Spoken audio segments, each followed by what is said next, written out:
Muito bem, até para um leigo como eu, diante do cenário político atual no Brasil, é fácil perceber, né?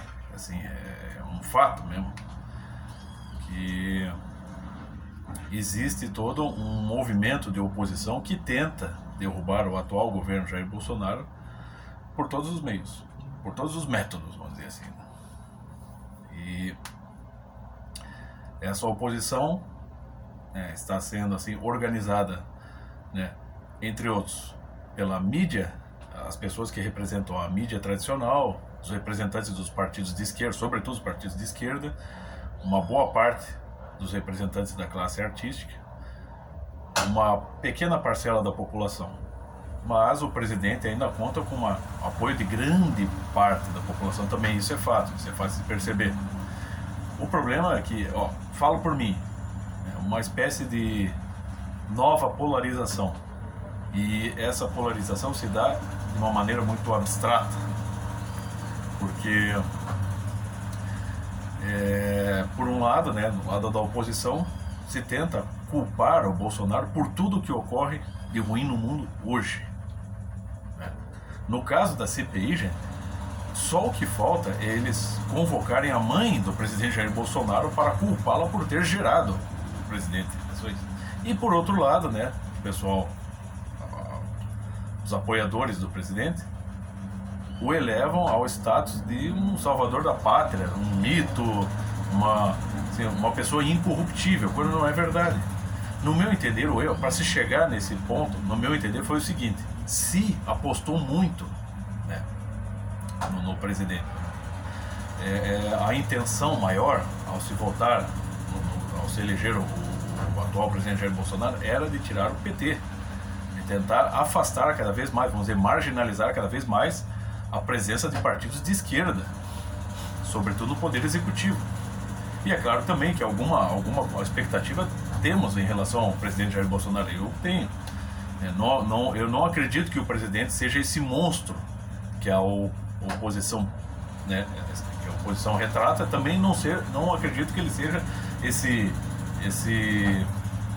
conservador, cristão, salvador da pátria que os apoiadores também, né, retratam.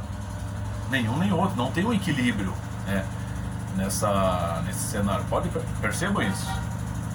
Pelo menos eu percebo isso. Eu acho isso bastante evidente.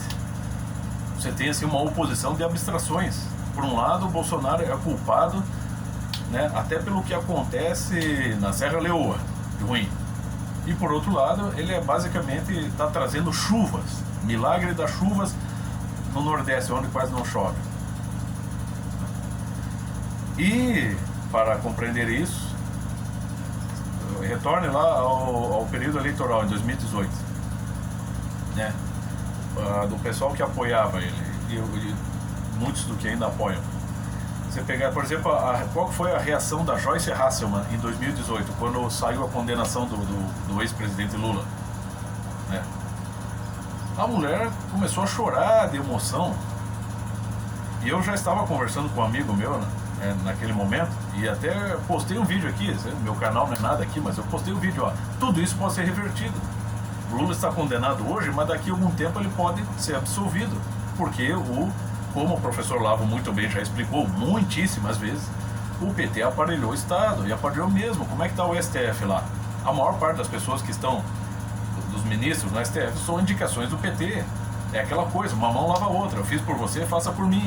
O que você acha que o Fachin está fazendo, gente? Cara, eu fui office boy do Fachin. Esse cara só pensa, ele acredita realmente que bandido é vítima da sociedade. Eu já tive que transcrever palestras desse cara, meu. Então, eu fico pensando assim, como é que pode, né, o povo, o pessoal que estava apoiando o Bolsonaro naquele momento, não perceber isso, não perceber que todo esse processo pode ser revertido, porque aqui a lei não funciona como deveria funcionar. De fato, o professor Lavo tem razão, né? Então tá lá, Joyce Hasselman aos prantos, o Alexandre Frota defendendo com unhas e dentes o presidente.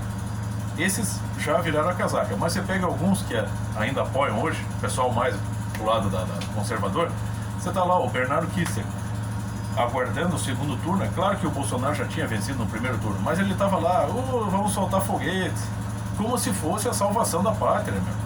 Quando o professor Olavo fala sobre isso, no caso, na época ele falou assim, antes do segundo, da segunda, do segundo turno, ele explicou, ou votar no Bolsonaro ou dizer adeus pro Brasil. Então o que ele disse assim, gente, vote no Bolsonaro para tirar o PT de lá. Era mais ou menos isso.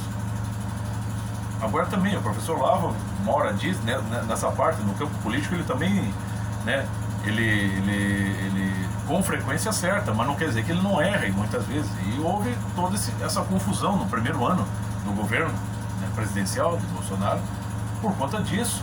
Pessoas se separaram, pessoas se desligaram do governo Bolsonaro, pessoas que estão ligadas ao governo Bolsonaro são inimigas entre si. O professor Olavo, em outros momentos, explicou que, né, no fim, era ejaculação precoce votar no Bolsonaro. Então, a coisa ficou bastante dividida e bastante tensa. Agora, como o próprio professor Olavo explica, o lado da esquerda, o pessoal da oposição, que a maior parte é encabeçado por gente da esquerda, eles são extremamente organizados, né? Estão lá juntos, estão unidos para tentar tirar. Eles estão fazendo todas as forças possíveis para tirar o presidente de lá, né? E já tem pessoal aí que apoia o presidente Bolsonaro e que já está aceitando a derrota por conta de fraudes nas urnas, né? Tem o projeto aí do voto auditável. Só que tem ainda, gente, tem mais um ano ainda, tem água ainda. A gente não sabe o que vai acontecer, não sabe o que vai ser até lá. Pode ser que por fraude eleitoral o Bolsonaro perca e se coloque o Lula novamente lá, o Lula lá, né? Mas parece que o ministro Fux está tentando barrar a candidatura do Lula, porque prevê uma tensão maior. O Fux parece que é um ministro que tem um pouquinho mais de juízo no meio daquela gentarada. Então você vê que a coisa ainda é tensa. Eu não vejo, eu pelo menos dentro da minha mediocridade, eu não vejo não vejo como mapear isso, prever qualquer coisa. Eu não tenho a menor ideia do que vai acontecer, não tenho a menor ideia. Eu prefiro que o Bolsonaro ganhe novamente por conta de todo esse radicalismo. O pessoal da oposição, o pessoal da esquerda está radicalizando cada vez mais. Você viu os últimos movimentos contra o Bolsonaro aí, deu arruaça, quebra-quebra, né? E você não vê o pessoal do STF, né, punindo essa gente. Estão punindo quem simplesmente os desafia moralmente. Então a coisa está bem esculhambada, está bem invertida. Por um lado funciona bem, por outro não, né? E no meu entender o grande erro foi esse, foi elevar a imagem, né, criar uma imagem muito falsa do atual presidente Jair Bolsonaro. Ele não é um salvador da pátria. É claro que eu confio nele, eu acredito que ele é bem honesto, sim, mas ele não é incorruptível e não é, bom, perto de Lula, de Omar Aziz, Renan Calheiros, Randolfo Rodrigues, Guilherme Boulos, entre outros, né, Gleisi Hoffmann, é um menino passarinho, né, como diz o Olavo. Mas ele não é incorruptível, mas sim é menos pior.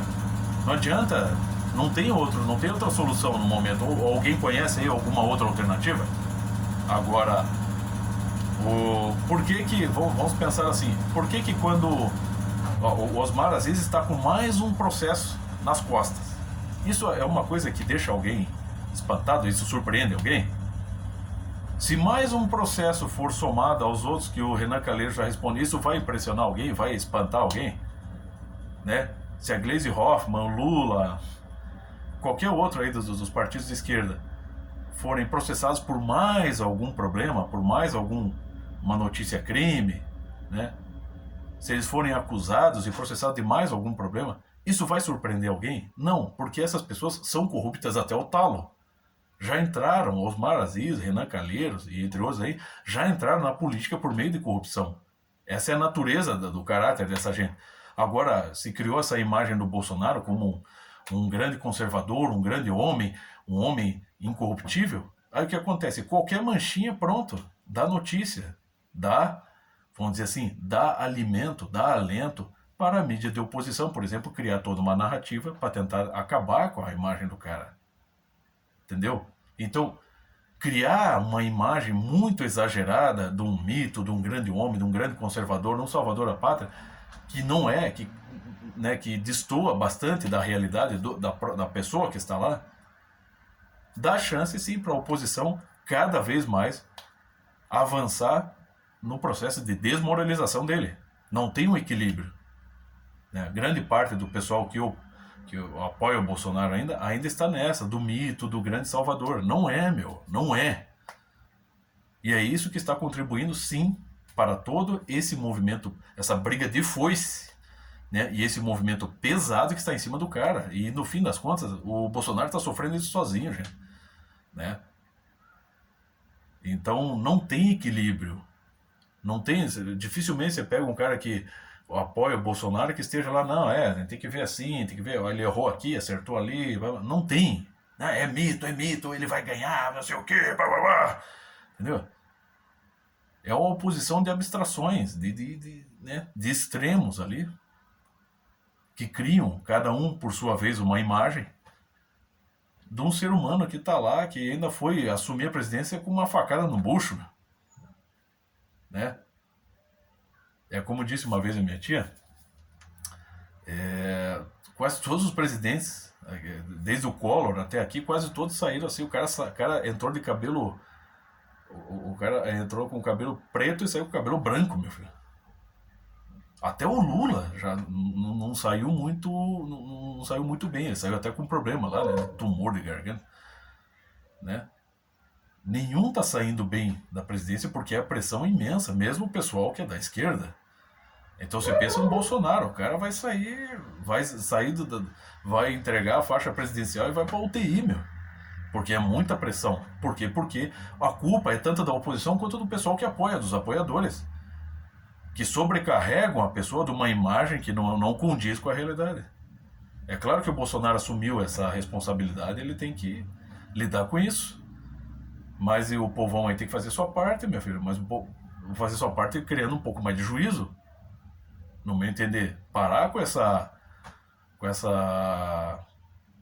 mistificar a coisa a esse ponto, porque vocês estão dando alimento para a oposição se fortalecer cada vez mais.